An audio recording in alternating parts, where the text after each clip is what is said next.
comercial de esas rutas comerciales con la caída de la ciudad de Constantinopla en manos de los turcos otomanos en el año 1453, vamos a estar en presencia de un gran problema económico para las ciudades de Florencia, Venecia y el resto de las ciudades italianas del Mediterráneo. Van a perder el dominio de esas rutas comerciales. Por lo tanto, van a estar dispuestos a financiar expediciones, ¿sí?, de exploración que les permitan reconstruir su monopolio económico y comercial sobre esas rutas.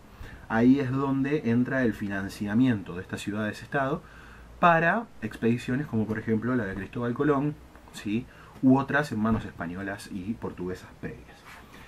Bien, nosotros tenemos un tercer eje que es el cultural y que está muy relacionado con esto. De la mano de la centralización de las monarquías y de la mano del incremento del comercio va a surgir, ¿sí?, un mayor vínculo constante con estos pueblos que son los pueblos musulmanes, los pueblos que están del otro lado del mar Mediterráneo, en el norte de África, ¿sí?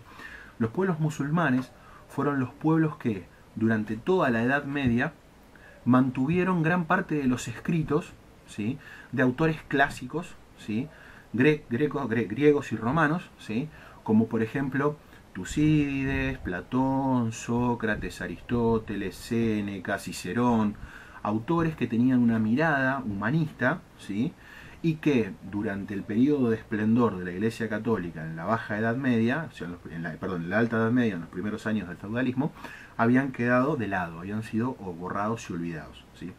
Por medio de estos vínculos económicos y comerciales que se comienzan a dar más firmemente a partir del surgimiento del comercio en el siglo XV, es que vuelven esos escritos a Europa, principalmente las ciudades portuarias de Italia, que tenían más vínculos comerciales con ellos. Así es que se va a generar en estas ciudades-estado, en Florencia, en Venecia, en Génova, en Milán, lo que se conoció como el Renacimiento. El Renacimiento es un movimiento cultural que cambia la concepción del mundo en las élites europeas, ¿sí? No el campesino eso no llega a él, pero sí las cabezas de las élites europeas.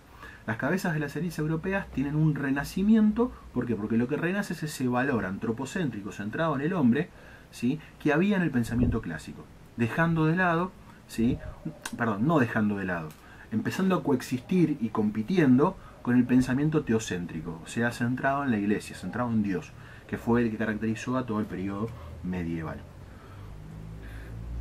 Esta visión renacentista va a estar muy presente en el segundo texto, que es el de Breiding, ¿sí?, y que me gustaría que le peguen una buena leída y a partir de lo que entiendan de ahí vamos discutiendo y vamos pensando juntos un par de cosas para charlar. Pero estos vínculos y contactos económicos y culturales que se mantuvieron con los pueblos árabes van a ser fundamentales no solo desde el punto de vista de las ideas, sino también desde el punto de vista de los implementos técnicos, ¿sí?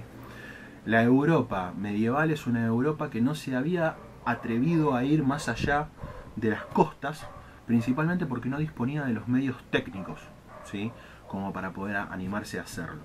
Y va a ser fruto de la combinación y de la apropiación de determinados saberes y de determinadas tecnologías que son principalmente de posesión árabe, que los europeos se van a encontrar en una posición con las tecnologías suficientes y los conocimientos técnicos suficientes como para poder animarse a hacer ese tipo de expediciones.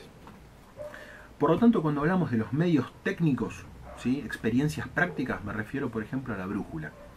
La brújula es, si se me permite un segundo, perdón, mala mía que no lo tenía preparado, pero me acordé que tengo una acá. Esto es una brújula, ¿sí? La punta roja en este caso está imantada y siempre apunta al polo norte, al campo magnético del polo norte, ¿sí? De esta manera podían ubicarse para poder conocer, perdiendo la costa de vista y no perderse en el mar, ¿sí? Otro elemento que es tomado de los árabes en ese momento y utilizado es el astrolabio. No tengo un astrolabio acá, pero me gustaría tenerlo como para poder mostrárselos. El astrolabio es un instrumento que te permite, por medio de medir y ubicar la posición de las estrellas, poder establecer tu ubicación, ¿sí? Bien, otro elemento que va a ser fundamental van a ser los portulanos, que son unas cartas especiales de navegación que van a permitir y van a hacer posible que los navegantes de esa época tengan un mayor conocimiento, por ejemplo, de las corrientes marinas y las corrientes de viento. Todos estos conjuntos de saberes técnicos, ¿sí?, son los que le van a permitir a los europeos animarse a emprender expediciones, ¿sí?, que vayan más allá de las costas. Bien, los pioneros en esto, ¿sí?, los primeros en animarse a ir más allá de las costas mediterráneas van a ser los portugueses, ¿sí? Los portugueses a comienzos del siglo XV, si no me falla la memoria, en 1415, van a llevar adelante la toma de Ceuta, que es justo enfrente del mar Mediterráneo, justo enfrente de la costa, digamos, la costa africana del mar Mediterráneo, un enclave que va a empezar a funcionar con la lógica de factorías.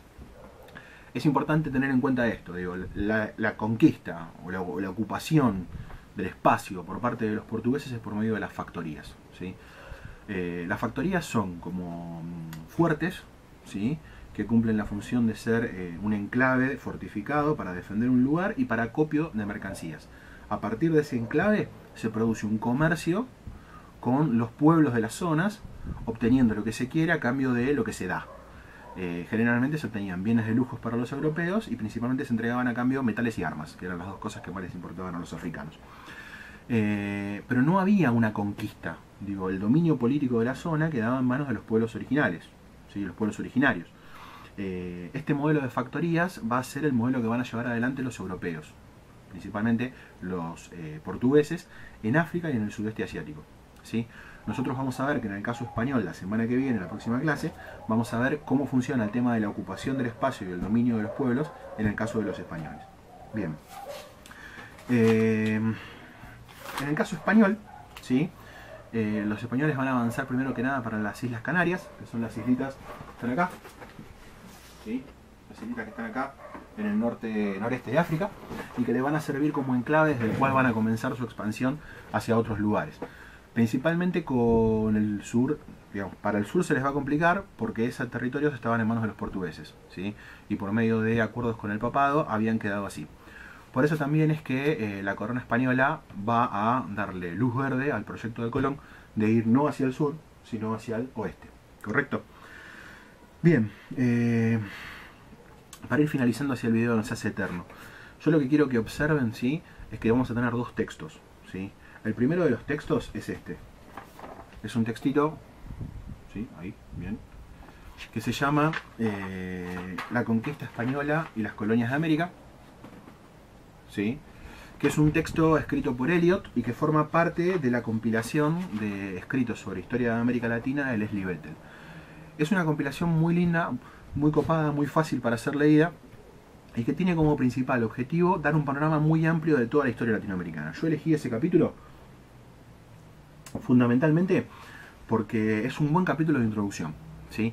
Te habla de esto que estuvimos charlando recién, de las motivaciones europeas, y te va a hablar de cosas que vamos a retomar en encuentros posteriores. Te va a hablar sobre la ocupación de las Antillas, te va a hablar sobre la conquista de los imperios mexica y el Tahuantinsuyo, y te va a hablar de cómo se empieza la construcción colonial, ¿sí?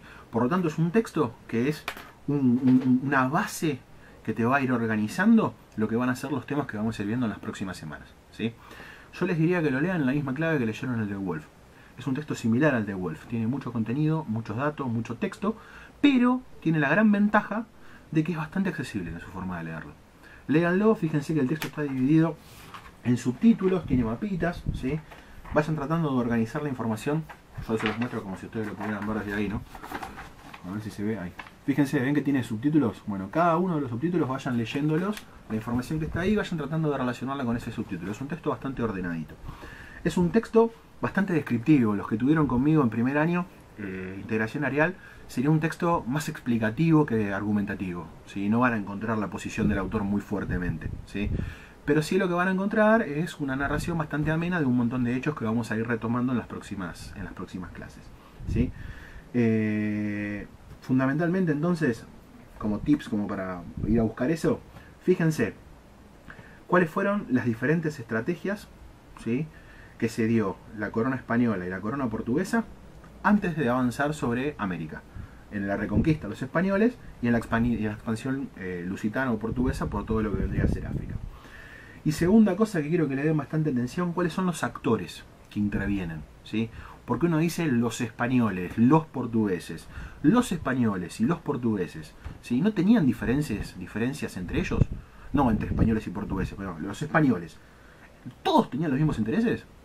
Los intereses de la corona eran los mismos que los de la corte, que los de los conquistadores que llevaron adelante la conquista, que la de los sacerdotes que llevaban adelante la evangelización. O sea, pensar en eso, pensar en empezar a ver, a observar, a romper esa idea de los españoles o los portugueses. ¿Sí? Por más que respondan a una corona, tienen intereses contradictorios. Y esos intereses contradictorios van a marcar la etapa de la conquista y van a marcar la etapa de la colonización, y lo vamos a ir viendo con detalle y con mucha minuciosidad. Bien, para ir cerrando entonces, el texto sigue avanzando después de eso y empieza a hablar de los viajes de Colón, ¿sí? Pero no una cuestión así de como si fuera intrusos en el viaje de Colón. No, digo, vayan a cuáles fueron los objetivos que tenía ese viaje, cuáles fueron las dificultades, ¿sí?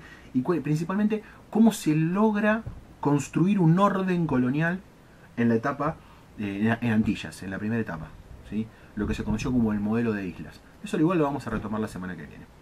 Bueno, espero haber podido ser claro. Les dejo este videito para que lo puedan ver la cantidad de veces que lo consideren necesario. Y escriban, pregunten. Yo sigo viendo a ver si encuentro la forma tecnológica de poder comunicarme con ustedes. Algunos me dijeron video de YouTube en vivo, pero no sé, medio como que se me complica. Voy a ver de qué manera sepan entender. No soy demasiado bueno con la tecnología. Bueno, les mando un saludo grande a todos y estamos en contacto.